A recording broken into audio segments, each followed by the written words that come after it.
Mas só falando do grupo, pessoal, hoje até foi muito especial o grupo, a gente falou sobre um problema que é muito comum, um problema não, né? Uma dúvida que é muito comum, que é se Deus é todo-poderoso, se Ele é bom e se Ele sabe de tudo, por que existe tanto sofrimento no mundo, né? A gente que é igrejeiro, assim, às vezes a gente que é cristão, a gente, não, porque é livre-arbítrio, Jesus, mas quando nos perguntam isso, eu tenho certeza que a gente fica meio... E o grupo de hoje a gente debateu isso muito legal, a gente participou, a gente discutiu bastante, então se você quer saber mais sobre dúvidas assim, e dúvidas, esse é só um exemplo de como foi hoje, né? Muito convidado para estar aí no nosso grupo, é quinzenal, e foi muito especial. Agora, feche seu olho, que a gente vai quase que continuar um pouquinho esse tema, mas de uma maneira diferente. Então, feche seu olho, eu quero orar para a gente. Jesus, obrigado, porque não há ninguém como Tu, Jesus. Jesus, obrigado porque a gente nunca mereceu o Teu amor, nunca mereceu o Teu sacrifício naquela cruz, e mesmo assim Tu morreu por nós, Jesus.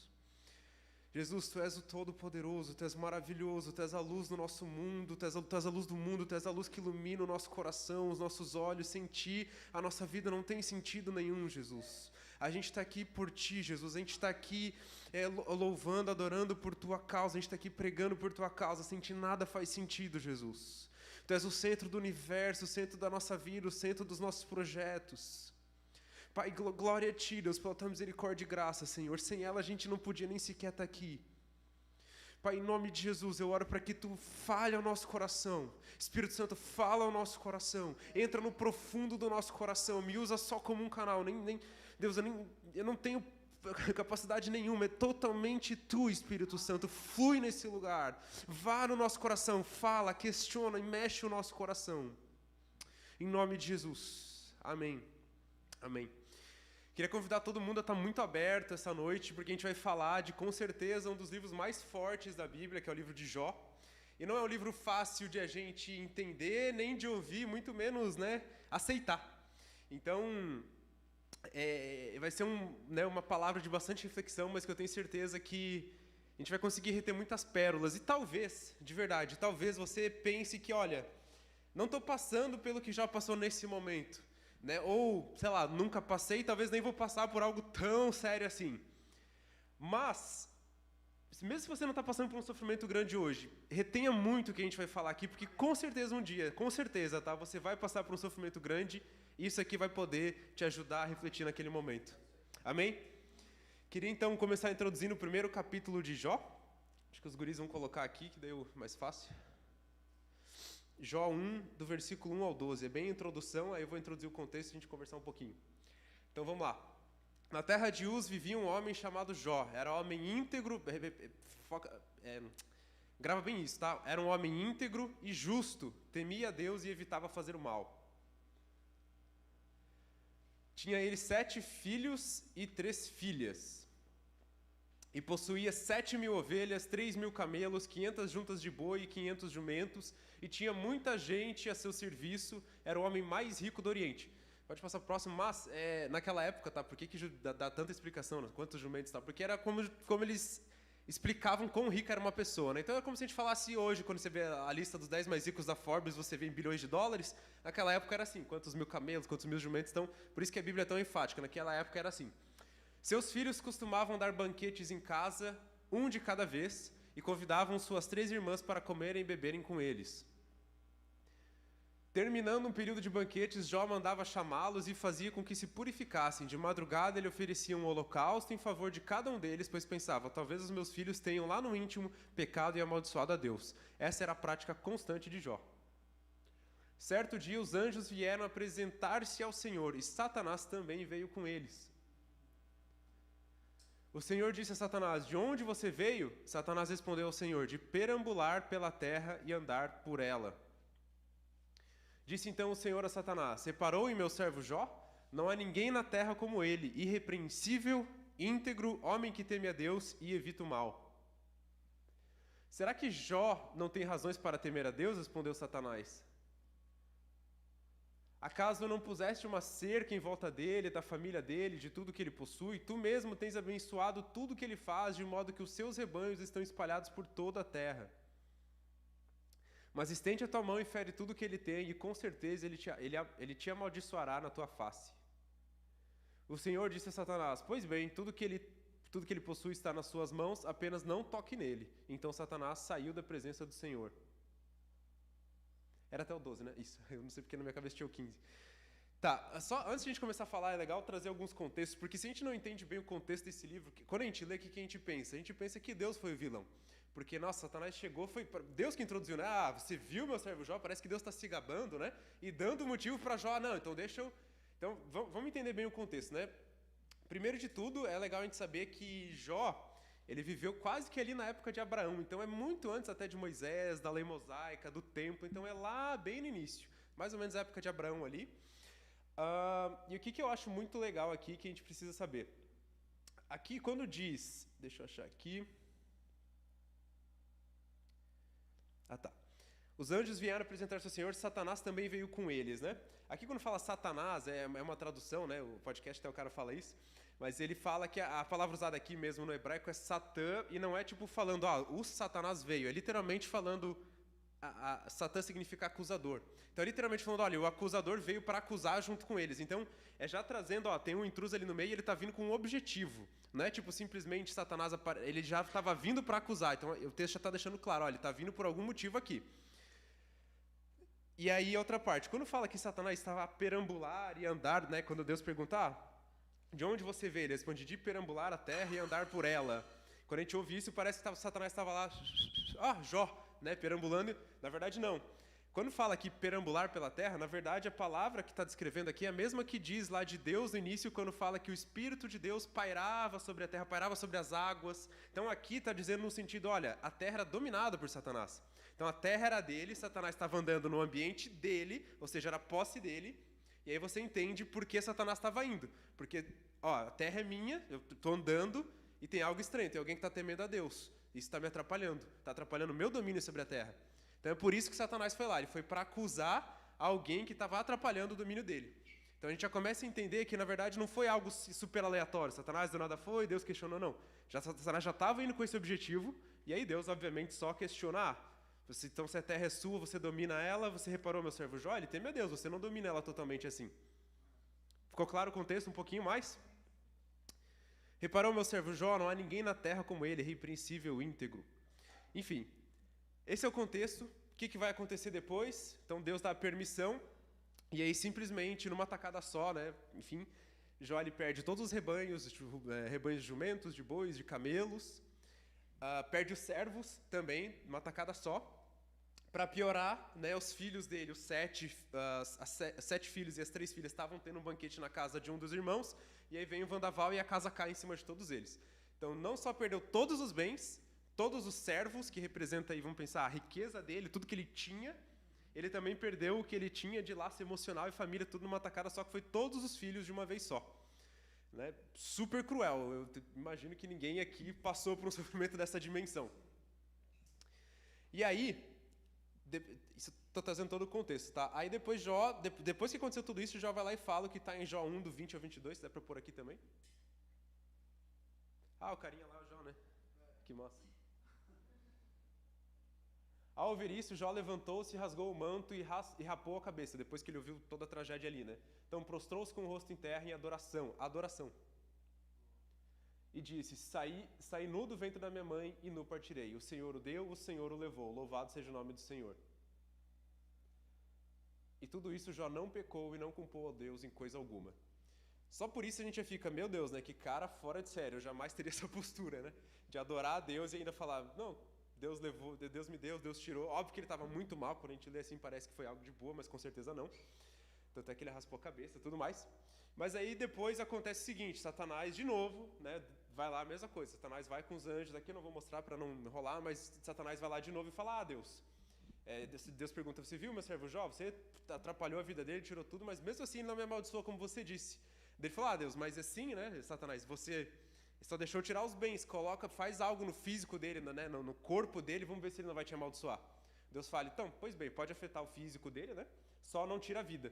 E aí acontece a segunda parte, que aí vem como se fosse lepra, né, Satanás coloca uma lepra ali em Jó, então ele fica todo cheio de feridas, a Bíblia diz, né, que ele chegava, ele se escondeu quase como se fosse num lixão da época ali, e ele raspava as feridas com um caco de vidro, de tamanha coceira e dor que ele sentia.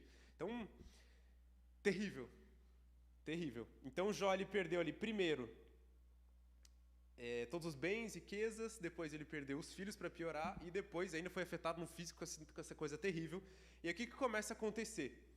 A mulher de Jó vai lá e de certa forma meio que amaldiçoa ele, né? Depois fala: Jó, meu Deus, amaldiçoe Deus para você morrer logo, olha só o que está acontecendo contigo. Amigos de Jó vêm até ele de início, ficam com ele, né? Meio que apoiando, só ouvindo, mas depois até os amigos chegam e falam: nossa, Jó, amaldiçoa Deus também, melhor você morrer, olha o que você está fazendo. E aqui eu já queria também trazer algo para clarear nossa mente, porque quando a gente ouve, né, da mulher de Jó amaldiçoar, os irmãos de Jó amaldiçoarem ele, a gente pensa que, na verdade, a mulher e os amigos de Jó, desculpa, eles estão sendo muito maus, né? Nossa, eles foram, né? Tem até um ditado, amigos de Jó, que é como se fossem amigos da onça, assim, né? E a mulher de Jó. Mas no fundo, no contexto daquela época, tá? Os judeus, o povo ali daquela época, tinham muita visão o seguinte: se você está indo bem na sua vida, se você está prosperando, é porque Deus está abençoando. Você está bem, você está fazendo a coisa certa. Se você está indo muito mal, se você está, né, tá tendo tragédias na sua vida, é porque Deus está te amaldiçoando, você provavelmente está em pecado. Então, na verdade, eles tinham a visão do seguinte: para estar acontecendo isso com a vida de Jó, a mulher, para estar acontecendo isso com a vida do meu marido, né, e os amigos, com certeza ele estava fazendo algo errado. Ele só não admitia. E os amigos e a esposa, na verdade, estavam falando: cara, você com certeza está fazendo algo errado, amaldiçoa logo Deus, admite, né, para que morra, porque não é possível. Naquela época tinha muito essa mentalidade, até mesmo o próprio Jó, com certeza, ele se questionava sobre isso. Será que eu estou fazendo algo errado para estar sendo castigado assim? Porque não tem como eu ser bom, para eles não fazia sentido isso na época. Prova disso é quando Jesus vai curar aquele cego, lembra?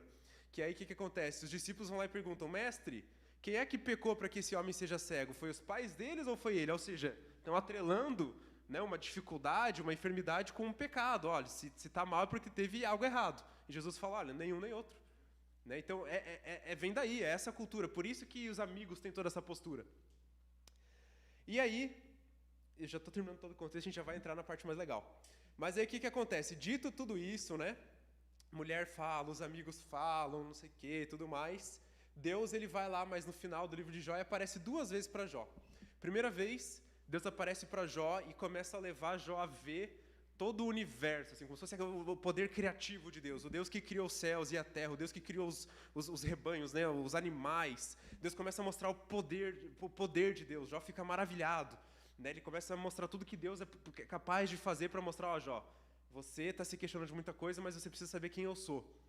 Depois Deus aparece uma segunda vez para ele. Aí até a Bíblia diz que Deus chega numa tempestade, e aí Deus começa a mostrar como Deus ele enfrenta o mal, né? Fala de monstros ali e tal, como Jó não tinha a noção das coisas, como Deus, na verdade, ele batalha com o mal, como Deus é vencedor e tudo mais.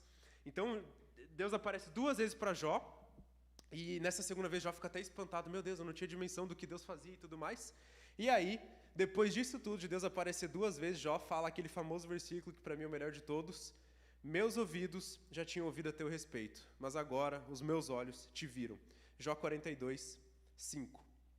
E aí depois ainda vai dizer que a Bíblia restaura tudo. A Bíblia não, né? Vai dizer que Deus restaurou tudo aquilo que Jó perdeu, Deus restaurou, que foi as riquezas. Deus deu 2 vezes mais para Jó e também deu mais 7 filhos e 3 filhas. Tá? Esse é todo o contexto. Agora a gente vai entrar no que a gente aprende disso tudo.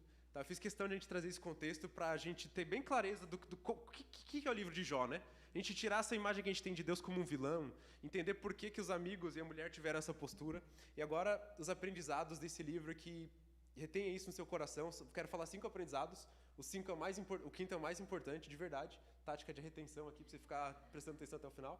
Brincadeira. Primeiro, tá? Primeiro aprendizado. Lembra que lá no início do livro, fala que Jó era um homem íntegro e justo, temia Deus e evitava o mal, né? O próprio Deus fala isso. Meu filho Jó, ele, né, é íntegro, justo, não há ninguém tão íntegro, tão justo na terra. Só que o que acontece depois que Jó passa por tudo isso lá no final do livro? Jó vai falar: olha, antes eu só conhecia Deus de ouvir falar, agora meus olhos veem. Significa que você pode ser íntegro, você pode ser justo, você pode ser bom, você pode ter uma vida certinha, servir muito a Deus e ainda conhecer Deus muito pouco. Sabe o que isso nos ensina? que às vezes, por a gente estar muito tempo na igreja, por a gente estar muito tempo já buscando a Deus e servindo, a gente ter muito tempo de ministério, a gente acha que não precisa ou que não pode mais conhecer a Deus. A gente acha que a gente já conhece a Deus o suficiente. E a história de Jó mostra, e por sinal, Jó provavelmente tinha em torno de uns 70 anos, tá? Quando começou a ter todo esse sofrimento. Ou seja, ele não era íntegro, ele já tinha filhos, tudo, né? Então ele provavelmente já tinha uma vida, né, buscando a Deus, já fazia sacrifícios. E ainda assim, já só conhecia Deus de ouvir falar. Conhecer a Deus de ouvir falar é como se... Quem que é uma pessoa que a gente só conhece de ouvir falar, por exemplo? Ronaldo. Você conhece o Ronaldo? Todo mundo conhece o Ronaldo, mas ninguém conhece o Ronaldo. Todo mundo sabe quem ele é. Por quê? Porque conhece de ouvir falar. Você nunca conversou com o Ronaldo, você não sabe como é que é o jeito dele. Né? Você só sabe que já jogou bola bem um dia. Sabe, então, isso é muito importante porque às vezes a gente acha que... O grande problema é isso, que às vezes a gente acha que a gente está em tanta igreja, está servindo tanto, está fazendo tanta coisa, que a gente esquece que a gente precisa conhecer mais a Deus, que a gente acha que conhece Deus o suficiente. E todos aqui, sem exceção, incluindo eu e você, a gente precisa conhecer mais a Deus. A gente deve conhecer mais a Deus. Acho que a única pessoa que podia falar que não precisa conhecer mais a Deus era o Billy Graham, com 99 anos, logo antes de morrer. Fora isso, meu querido, todo mundo pode e deve conhecer mais a Deus. Segunda coisa que, sobre esse ponto ainda, é que, pensa comigo, eu queria te fazer essa pergunta, né? Jó, ele passou por tudo aquilo e ele saiu conhecendo mais a Deus. Para você, ele saiu ganhando ou perdendo no fim das contas? Espiritualmente tu não vai falar, saiu ganhando porque conheceu mais a Deus, mas de fato, no seu íntimo, sabe? Se fosse com você, se você passasse por algo muito terrível, mas no final você saísse conhecendo mais a Deus, você acha que você saiu ganhando ou perdendo? Imagina que já não tivesse ganhado o dobro tudo depois, né? Que fosse só isso, só conhecer mais a Deus. Sabe, eu, em 2018, eu tive paralisia facial pela primeira vez, daí esse ano passado, desculpa, eu tive de novo, pela segunda vez. Não é muito comum, eu fui um azarado, vamos dizer assim. E assim, é horrível, é chato, é um sofrimento ruim e tal, mas eu também sou muito humilde de falar que, tipo, não é nada perto do que outras pessoas sofrem por aí, de verdade. Mas assim, eu lembro que em 2018 foi, tipo, muito ruim pra mim, assim, foi um negócio do nada, você fica, meu Deus, será que vai voltar, vou ficar com o rosto paralisado pra sempre e tal. E, cara, de verdade, assim, acho que, eu lembro de 2018, assim, foi um momento que eu mais conheci, acho que, Deus na minha vida, assim, que eu aproveitei aquele momento que, cara, eu fiquei bem desnorteado, assim, e eu parei pra buscar a Deus, sabe, no profundo e entender, caramba, meu, eu preciso conhecer mais a Deus, eu ainda conheço muito pouco. Em questão de 3 meses, 4, 5 meses, eu sei que eu conheci muito mais a Deus, do ponto de vista do que de fato, tipo, cara, o que é o corpo físico, sabe? Tipo, de a gente, cara, entender que vaidade não é nada, nosso corpo físico não é nada, dinheiro não é nada. Então, no fim das contas, mesmo que paralisia facial tenha sido horrível, eu conheci mais a Deus depois. Agora, nessa segunda vez que eu tive, também conheci mais a Deus, menos porque sempre quando, né, você já, tá, beleza, vai voltar ao normal e tudo mais. Mas essa é uma perspectiva muito legal que a gente precisa ter. Segundo ponto, e acho que esse de fato é o que o livro de Jó mais nos ensina, que, como eu falei, né, para os judeus, para as pessoas da época de Jó, a justiça de Deus era assim, tipo, se você está indo bem, quer dizer que você está servindo a Deus, você está agradando a Deus. Se você está indo muito mal, provavelmente você está pecando, você está errado na sua vida, né, e por isso você está indo mal. E a mesma coisa que os amigos e a esposa pensaram, né? Só que, cara, o que é o mais louco do livro de Jó é porque é um livro que realmente mostra a injustiça do mundo e, de fato, o mundo é realmente injusto. O livro de Jó mostra isso. Cara, ele era bom, ele era temente. Ele não merecia, entre aspas, pela nossa perspectiva, passar pelo que ele passou. É um livro que mostra a injustiça, a injustiça do mundo. E é que naquela época as pessoas não entendiam aquilo. E será que a gente entende isso? Será que a gente não acha, de certa forma, que... Não, agora eu estou passando um momento difícil, mas eu sei que Deus vai me recompensar e me colocar num lugar X. E se Jó não tivesse tido tudo que ele teve depois, se fosse só o sofrimento e conhecer mais a Deus? Cadê a justiça terrena nisso? Às vezes a gente acha que a gente tem isso no nosso subconsciente, esse senso de justiça. Do tipo, não, agora eu estou passando um momento difícil, mas vai chegar uma hora que Deus vai me recompensar. Agora está assim, mas nem sempre. Às vezes não. Qual foi a recompensa de Jesus? Morrer na cruz? Vai dizer que ele não foi bom e que serviu a Deus da maneira correta? Paulo serviu a vida toda. Foi, né? A recompensa dele ser mártir. É difícil ouvir isso, mas eu preciso ser franco aqui do que é de fato a verdade, não do que a gente quer que seja a verdade. Eu queria muito que, tipo, nossa, Vinícius, talvez você passe por uma paralisia facial, mas você vai recuperar e você vai usar por isso por um testemunho. Mas e se não tivesse voltado e eu simplesmente... Às vezes a vida é assim, o livro de Jó ensina isso. Não é fácil ouvir isso, a gente quer solução, né? A gente vai chegar na parte que ajuda um pouco mais. Mas o que é o mais louco é que por mais que nesse mundo a gente tenha injustiça, e Jesus deixou isso muito claro, no mundo tereis aflições, mas tem de bom ânimo, aflições é aflição. Né? Jesus não falou, tem de aflições, mas uma hora vai passar, fique tranquilo, como uma teologia coach. Não, ele só falou, no mundo vai ter aflições, mas tem de bom ânimo porque eu venci o mundo. Ele não deu uma solução para a nossa vida aqui quando a gente tiver aflição. Mas o grande ponto é que por mais que a gente sofra injustiça aqui nessa terra, ela ainda é temporária. Por mais que a gente sofra injustiça aqui como Jó, ainda vai ser temporária perto da eternidade. O livro de Jó, mais do que ensinar alguém que sofreu e permaneceu fiel, ele está ensinando que nessa vida, por mais que a gente tenha injustiça, do ponto de vista eterno, a gente de certa forma vai ser recompensado, não aqui, mas talvez na eternidade. Eu escutei um podcast, o Tico, que até falou para mim, muito bom, que o cara lá que estava participando, ele falou, olha, todo sofrimento que a gente passa nesse mundo, ele é temporário. E toda alegria é uma degustação, e é assim que a gente deve viver nossa vida. Sofrimento temporário. Por quê? Porque eu sei que quando Jesus voltar, quando eu morrer, eu não vou ter mais sofrimento. Então eu preciso encarar isso dessa forma. Cara, é horrível sofrer, ninguém gosta, mas é temporário. Eu sei que vai ter um dia que eu vou estar livre de sofrimento para sempre. E se eu tiver muita alegria e alegrias, é só uma degustação do que vai vir, não pode ser minha satisfação plena. Eu preciso ver minhas alegrias, as minhas conquistas apenas como um gostinho daquilo que há de vir para que eu não perca o meu foco. Para que eu não coloque todos os meus olhos nessa alegria momentânea que eu estou tendo. Tá fazendo sentido? Sim. Deixa eu beber uma água.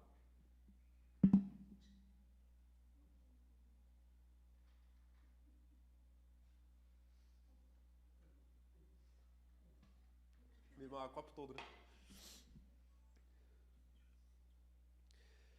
Eu vou ter que falar isso aqui porque a gente comentou até hoje lá no grupo, mas é muito bom que a gente tem essa visão realmente de tentar, como ser humano, de tentar colocar a justiça de Deus aqui na terra mesmo. Do tipo, agora tá assim, mas uma hora vai dar boa. Ou tipo, a gente vê alguém muito bem sucedido, nossa, Deus tá com essa pessoa. A gente vê uma pessoa mal sucedida, não, melhor orar, não, mas Deus vai te ajudar de alguma forma, né? Não sei por que Deus não tá intervindo. E às vezes não tem nada a ver. Prova disso é o que a gente comentou hoje lá no grupo, que é o seguinte, quem é que levou Jesus pro deserto? Foi o Espírito de Deus, não é? E quem é que levou Jesus para o topo do monte lá para oferecer tudo para ele?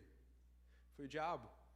Então, quando a gente tenta começar a colocar como se, nossa, é o próprio diabo que às vezes nos faz passar pelo deserto, e quando a gente está muito bem, ou coisas assim, nossa, é Deus abençoando, a gente está entrando nesse caminho. E por isso que eu estou focando tanto nisso, que é o que mais o livro de Jó quer ensinar. É sobre a injustiça que há no mundo e que a justiça de Deus não é a justiça do mundo. A justiça de Deus foca na eternidade, não olha só para o momentâneo. Quer ver? Se você pensa no livro de Jó, eu penso que a gente fica, né, meio que, beleza, ele saiu conhecendo mais a Deus, mas, precisava tirar, né, 7 filhos, 3 filhas, fazer, cara, feridas assim, para que ele conhecesse mais a Deus, não podia ser, né, sei lá, uma maneira mais leve.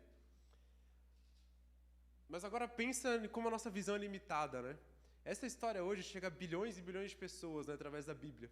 Imagina quantas pessoas já não se converteram por essa história. Imagina quantas pessoas não foram salvas, permaneceram na fé em momentos difíceis por conta dessa história. É tão difícil a gente entender esses momentos de injustiça e de sofrimento porque a gente quer colocar na nossa visão limitada. A gente enxerga a nossa vida e tenta ver o que eu vou ganhar, o que eu vou perder só na nossa vida, enquanto Deus está vendo todo. Deus ele já está vendo que talvez através disso, através desse testemunho, uma pessoa X vai ser salva. E cara, para Deus, se alguém tiver que morrer, por exemplo, um mártir, para que uma pessoa seja salva, do ponto de vista propósito de Deus já valeu a pena. Porque uma vida foi salva eternamente. Só que a gente não tem essa visão. Terceiro ponto. Então a gente falou do... Deixa eu voltar aqui, esqueci. Sobre a gente buscar sempre conhecer mais a Deus, a não achar que a gente já conhece o suficiente.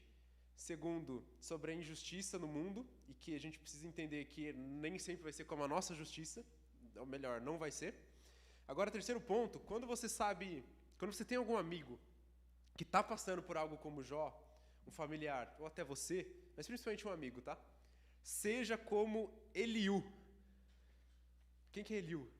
Lembra que eu falei aqui da esposa de Jó, que meio que falou, amaldiçoa o seu Deus, para melhor você morrer. E aí teve 3 amigos, né, que apareceram ali e falaram, é melhor que você amaldiçoe mesmo, cara, tá tensa a coisa. Teve um 4º amigo, que ele é mencionado só um pouquinho depois. A Bíblia até vai dizer que esse 4º amigo, né, ele mesmo diz, olha, né, a Bíblia, 3 amigos ficam falando muito ali com Jó e tal, e Jó com Deus, ficam muito tempo, assim, vários capítulos. Aí, de repente, um 4º amigo do nada brota e fala, olha, fiquei quieto o tempo todo, porque vocês eram mais velhos do que eu e eu não queria, né, interromper.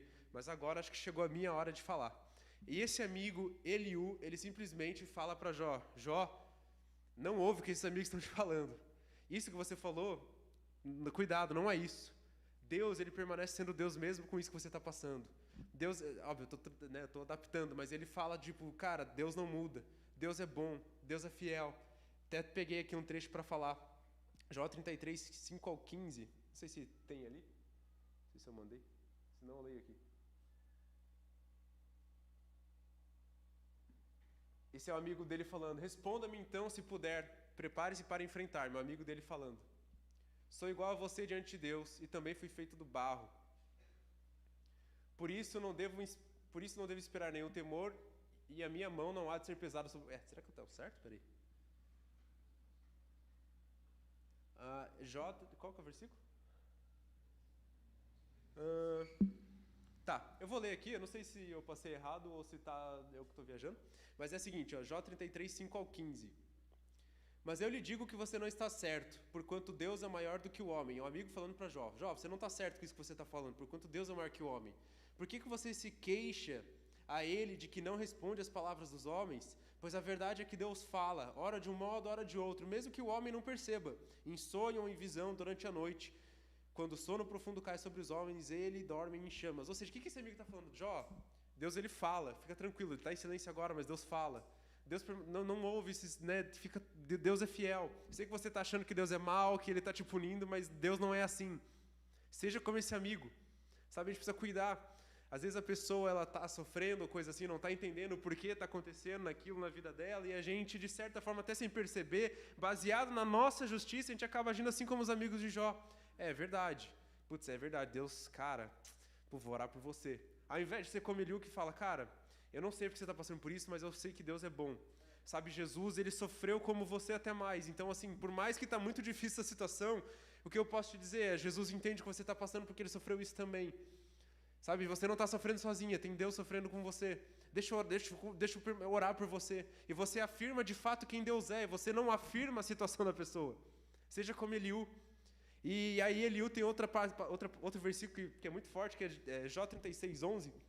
Esse versículo me marcou muito na adolescência. Inclusive, mandei bordar num kimono de jiu-jitsu, inclusive numa coxa, de tanto que eu gostava desse versículo, que é, o amigo de Jó fala isso, Jó, se o ouvirem e o servirem, acabarão seus dias em bem e seus anos em delícias. Ele afirma, Jó, eu não sei por que você está passando, o que eu sei é o seguinte, quem serve a Deus, o fim da vida vai ser bom, quem serve a Deus, o fim dos anos, o fim dos dias vai ser bom.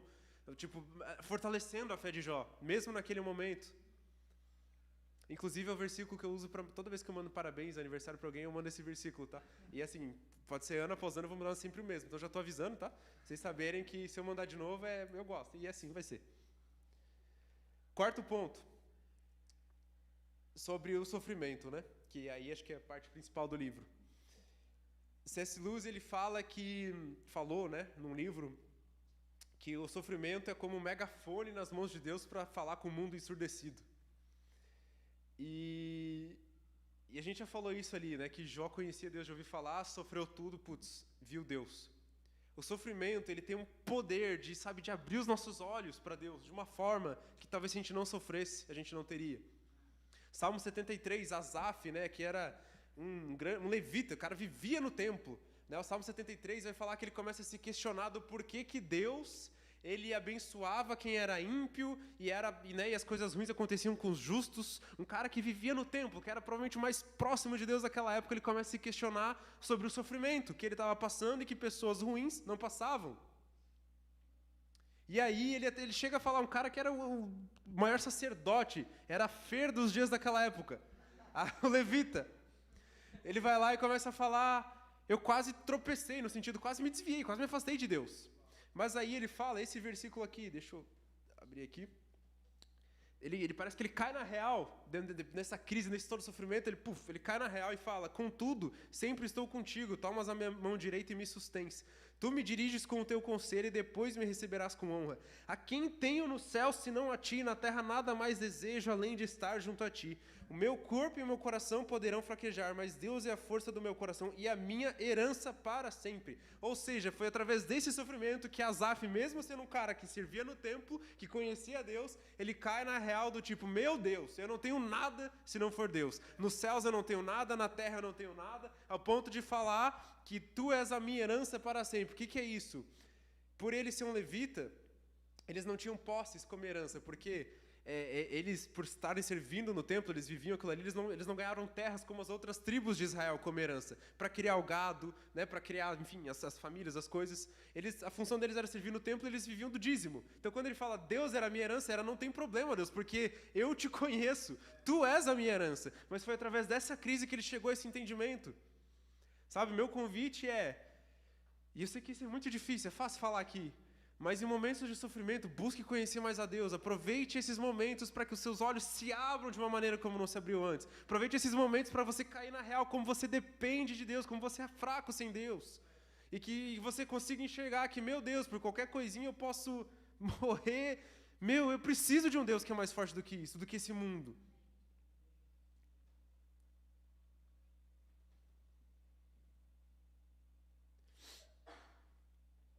Paulo fala isso, ele tinha um espinho na carne, com certeza era algo que fazia ele sofrer muito, né?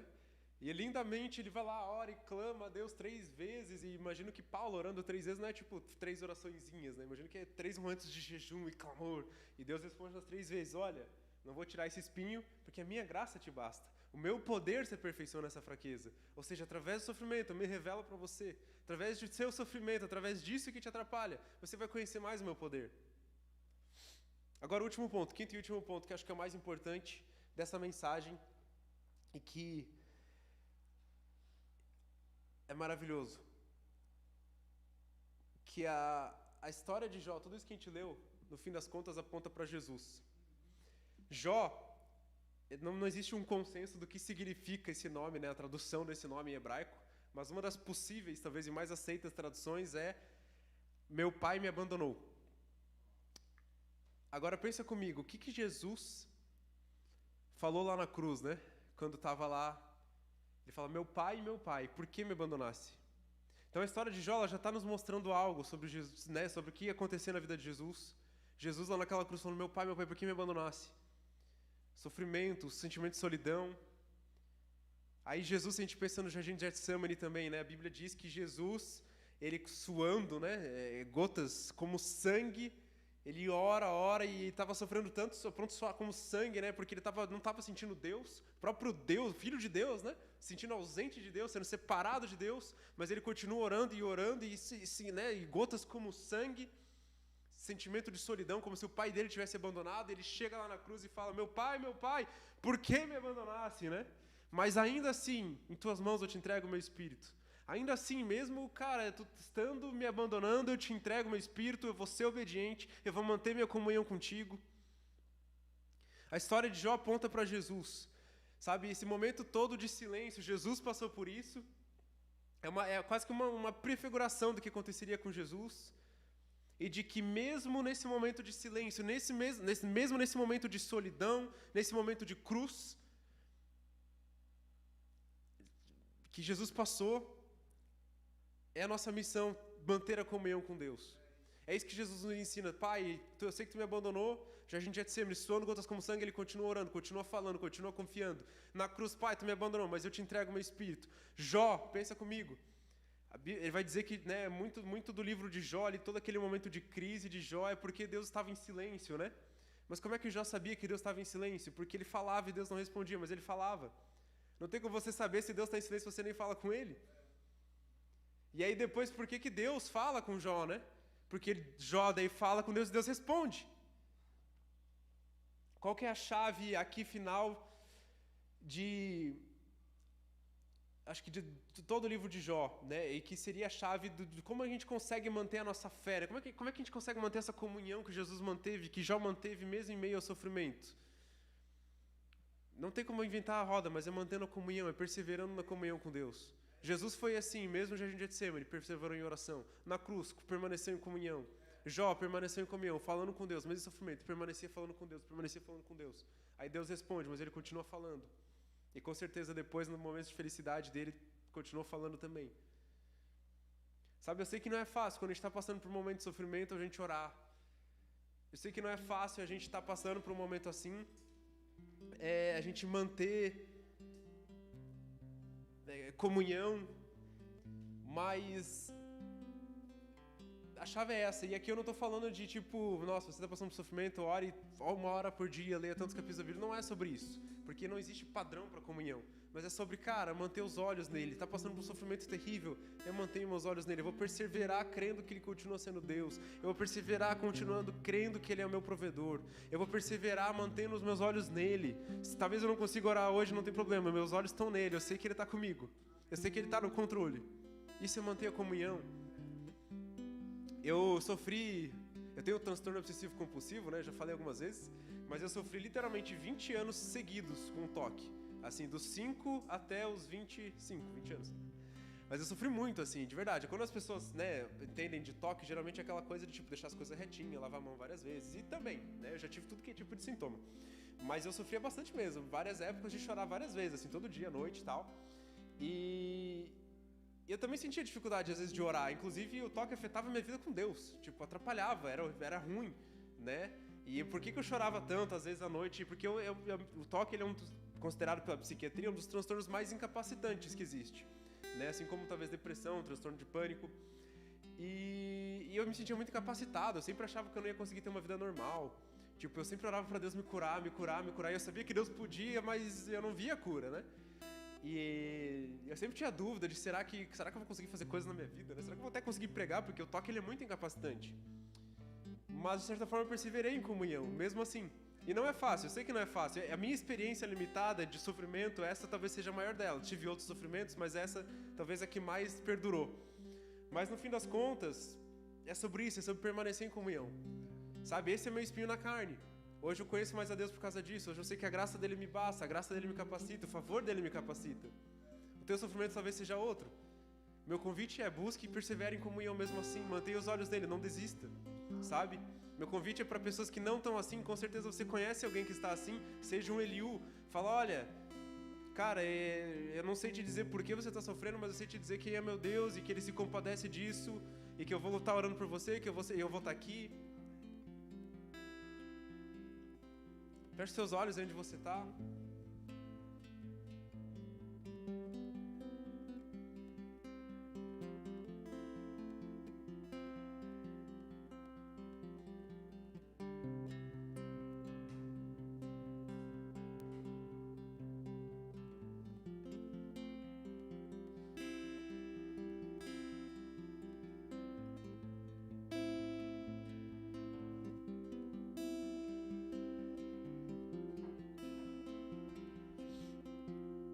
Espírito Santo, eu oro para que Tu visite o nosso coração nesse momento.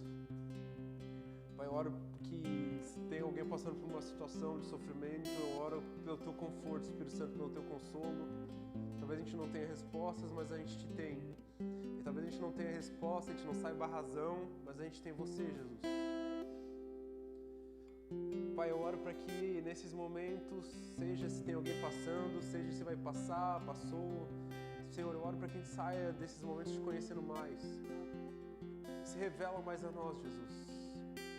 Pai, que a gente, sabe, por mais difícil que seja, a gente, sabe, tenha maturidade, tenha graça para transformar esses sofrimentos em te conhecer mais, Senhor.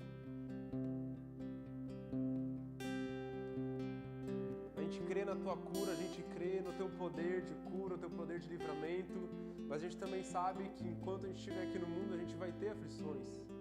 Eu oro, Pai, para que a gente possa perseverar em comunhão, mesmo nessas aflições.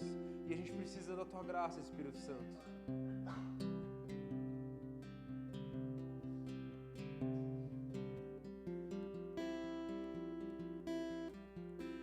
Pega um tempinho agora e fala com Deus um pouco. Não sei se é o momento que você tem vivido, se tem algo específico ou não, mas Se não tem sobre sofrimento, tem com certeza um ponto, que é você precisa conhecer mais a Deus.